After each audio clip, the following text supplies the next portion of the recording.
Assalamualaikum warahmatullahi wabarakatuh. Baiklah, pada kesempatan kali ini kita akan membahas terkait tutorial UAS PPC. Dimulai dengan pembahasan PPC tahun 2021 untuk soal PA.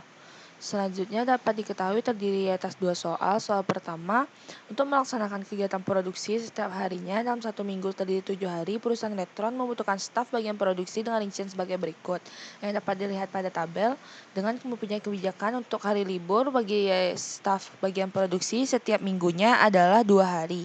Tentukan jumlah minimum karyawan yang dibutuhkan, jadwal day off setiap karyawan dengan menggunakan algoritma Monroe. Selanjutnya di sini untuk pengertian algoritma Monroe dapat dilihat seperti yang tertera di layar.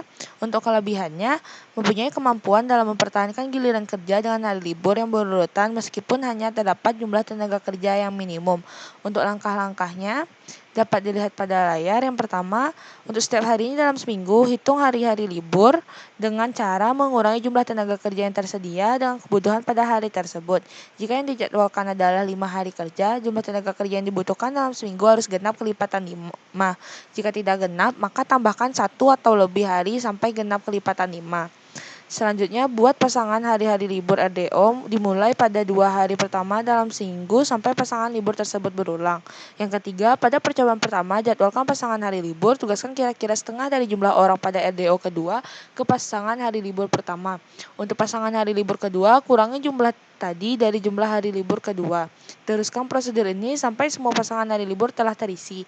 Jika jumlah orang pada pasangan libur pertama dan jumlah orang pada pasangan hari libur terakhir telah sama, maka stop. Jika tidak, maka lanjutkan ke langkah selanjutnya. Untuk rata-rata jumlah orang pada pasangan hari libur pertama dan terakhir, gunakan hasilnya sebagai jumlah orang pada pasangan hari libur pertama pada percobaan kedua. Selanjutnya masuk ke pembahasan. Di sini terdapat untuk pembahasan kita membutuhkan total kebutuhan dibagi per minggunya. Di sini terdapat 39 orang. Jumlah minimum staf yang dibutuhkan yaitu 39 karena rata-rata biasa 5 hari. 39 dibagi 5 sama dengan 7,8.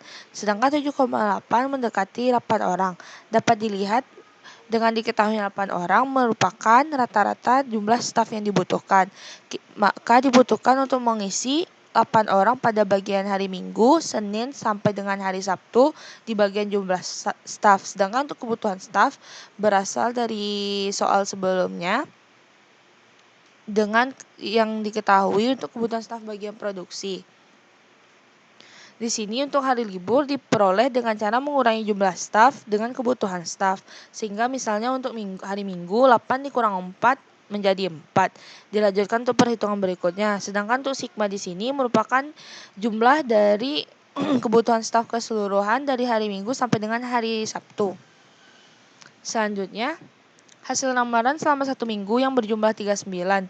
Agar kebutuhan dapat memenuhi syarat kelipatan 5, maka dibutuhkan untuk disesuaikan dengan masing-masing 4 harinya. Di sini agar dia bisa mencapai kelipatan 5, maka dari nilai 39 yang mendekati yaitu menjadi 40. Nanti kita akan memasukkan untuk bagian sigmanya menjadi nilai 40. Sedangkan yang sebelumnya diketahui 39 berarti masih ada 1 karyawan yang belum masuk menjadi kebutuhan staf atau bagian daminya. Oleh karena itu, karena dia membutuhkan untuk disesuaikan dengan 4 hari kerja berturut-turut dengan nilai yang sama, maka di hari Jumat yang sebelumnya jumlah staf bagian produksinya 5, dimasukkan 1 di sini menjadi 6. Dapat dilihat yang dari hari Selasa sampai Jumat jumlah stafnya menjadi 6. Dan jika dijumlahkan dari hari Minggu sampai Sabtu, maka kebutuhan stafnya telah mencukupi 40. Selanjutnya, kita lakukan pengurangan seperti sebelumnya, sehingga diperoleh hari libur sebagai berikut. Hari libur ini hampir mirip sama dengan RDO atau regular day off-nya. Selanjutnya, kita masuk ke bagian tabel ini. Di sini nilai RDO sebelumnya ada 4, 1, 2, 2, dan di sini kita tambahkan untuk Minggu, Senin berikutnya untuk hari satu minggu ke depannya. Di sini nilai 4 dan 1 diambil dari jumlah minggu di sini dan Senin di bagian awal yang telah diketahui. Seperti langkah sebelumnya, yang pertama nilai RDO pada hari kedua kita butuhkan setengahnya untuk menjadi hari first trial pada yang pertama, karena setengah dari 1 merupakan 0,5 dan tidak ada tenaga kerja bernilai 0,5, maka untuk pasangan Senin dan Selasa menjadi 1. Untuk days of pairs-nya kita urutkan dari Minggu sampai Senin, Senin Selasa, Selasa Rabu, sampai Minggu ke Senin kembali sehingga terulang. Selanjutnya setelah diketahui untuk first trial-nya 1, kita melakukan pengurangan dengan cara nilai pada Senin di RDO dikurangkan dengan first trial pada pasangan Minggu dan Senin menjadi 0 sehingga 1. Yang untuk ini 2 dikurang 1 menjadi 1, 2 kurang 1 menjadi 1, 2 kurang 1 menjadi 1, 2 kurang 1 menjadi 1, 3 kurang 1 menjadi 2, 4 kurang 2 menjadi 2. Sedangkan di syaratnya kita harus melihat untuk pasangan Minggu Senin pertama dengan Minggu Senin kedua apakah telah sama. Jika belum sama, maka dilanjutkan untuk trial berikutnya sampai untuk kedua pasangan Minggu Senin pertama sama Minggu Senin yang satu lagi bernilai sama. Karena di sini Minggu Senin pertama bernilai 0 dan Minggu Senin keduanya bernilai 2, masih belum sama, dilanjutkan dengan second trial. Untuk mengetahui second trial, diketahui pada langkah soal diharuskan untuk menjumlahkan pada bagian first trial yang di Minggu Senin pertama dengan Minggu Senin kedua lalu dibagi 2. Sehingga 0 tambah 2 menjadi 2, lalu rata-ratanya dibagi 2 menjadi 1. Selanjutnya dilakukan pengurangan seperti sebelumnya. Untuk diketahui pada hari Senin, di sini bernilai 1 dikurang 1 menjadi 0, 2 dikurang 0 menjadi 2, dan dilanjutkan sampai berikut. Seperti untuk Sabtu, 3 dikurang 0 menjadi 3, dan 4 kurang 3 menjadi 1. Selanjutnya kita pastikan untuk pasangan di second trial pada Minggu Senin pertama dan Minggu Senin terakhirnya apakah telah bernilai sama. Pada tabel yang telah tersedia dapat dilihat untuk Minggu Senin pertama telah memenuhi nilai 1 dan Minggu Senin kedua telah bernilai 1 sehingga dapat dipastikan bahwa bahwa pasangan tersebut telah terbukti benar.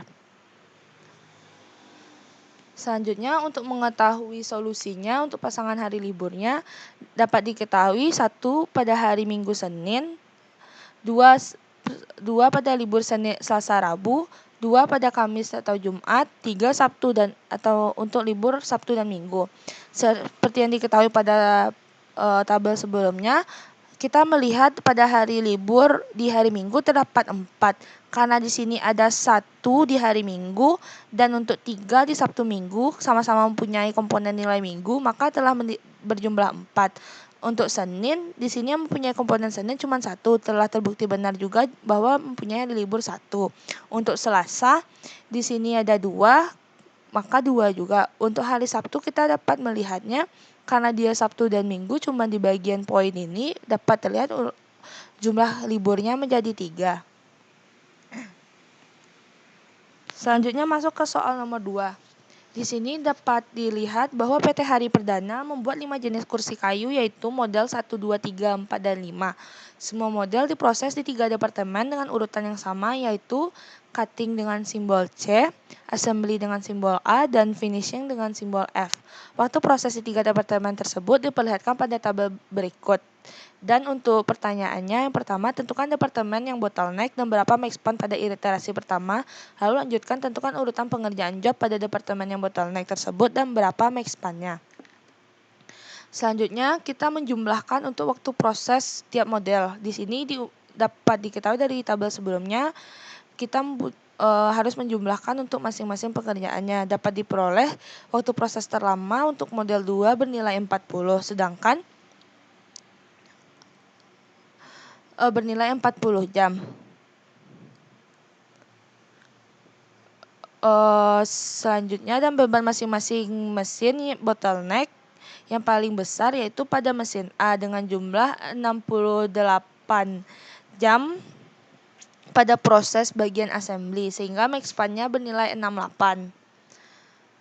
Selanjutnya untuk pembagian bottleneck scheduling dapat dilihat langkah-langkah sebagai berikut dan rumusnya ini diketahui B sebagai mesin bottleneck, RI saat release job, RIB saat datang job IDB, due date waktu sampai job I, DIB saat selesai job IDB, PI waktu proses job IDB, JB operasi job IDB. Selanjutnya kita masuk ke tabel yang menunjukkan penjadwal pada Departemen Bottleneck. Yang pertama kita membutuhkan nilai RI. Karena nilai RI di sini merupakan saat rilis job dengan rumus yang ada. Di sini diketahui dia diawali dengan 0 waktu kerjanya, sedangkan sebelum sampai ke A dia mempunyai proses di mesin cutting. Jadi waktu rilis jobnya itu menjadi 3. Di bagian R1. Untuk R2 karena dia mempunyai sebelum mencapai 21 ada 10 waktu kerjanya, maka diletakkan di sini menjadi 10, 6, 4 dan 6. Sedangkan untuk bagian DI sendiri merupakan due date job I. Due date waktu sampainya job batas pengerjaan job yang dilakukan pengecekan penjadwalannya. Di sini dapat dilihat DI di sini karena sebelumnya dia membutuhkan waktu total keseluruhan untuk bekerja pada mesin A sebanyak 68, sedangkan kalau seandainya untuk pengerjaan pada model 1 misalnya dia membutuhkan waktu selama 12, maka 68 dikurangi 6 terlebih dahulu. 68 dikurang 6 menjadi 62. Selanjutnya untuk yang D2-nya 68 dikurang 9 menjadi 59 dan sampai berikutnya. Sedang untuk PI sendiri, PI waktu proses job I di B. Untuk waktu proses job I di B, karena diketahui waktu prosesnya di sini mesin yang mengalami bottleneck itu mesin A atau pada kegiatan assembly, kita tinggal menyalin aja untuk waktu prosesnya itu yaitu 12, 21, 12, 18, 15 yang terlihat seperti ini menjadi pada bagian PI 12, 21, 12, 18 dan 5. Selanjutnya untuk penjadwalannya kita dapat melihat pada bagian awal kita masukkan untuk waktu pertama yaitu 3. Sedangkan yang bernilai 3 dari RI 1, 2, 3, 4, 5 cuman pada bagian job 1. Sedangkan untuk SC-nya di sini 3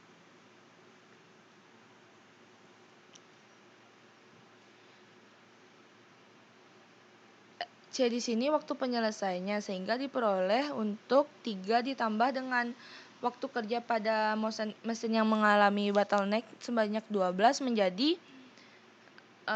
di sini 15. Sedangkan selanjutnya tuh kita membutuhkan T untuk job berikutnya.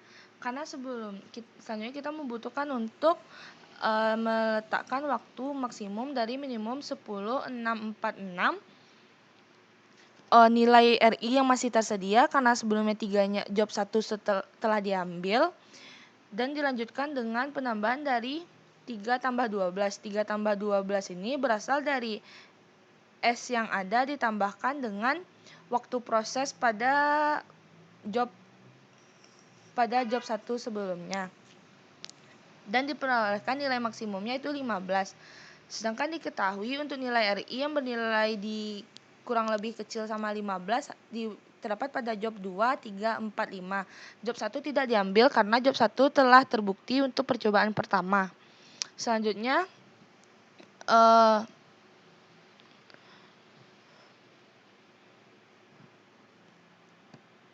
nilai yang paling kecil terletak pada job 4. Maka diletakkan yang terpilih job 4 jadinya waktunya yang telah berjalan 15 ditambahkan dengan PI pada job 4. PI pada job 4 bernilai 18. Sehingga 18 tambah 15 menjadi 33. Dan itu berlanjut untuk berikutnya sehingga yang terpilih 1 untuk urutan pengerjaan pada Departemen A 1, 4, 2, 5, dan 3.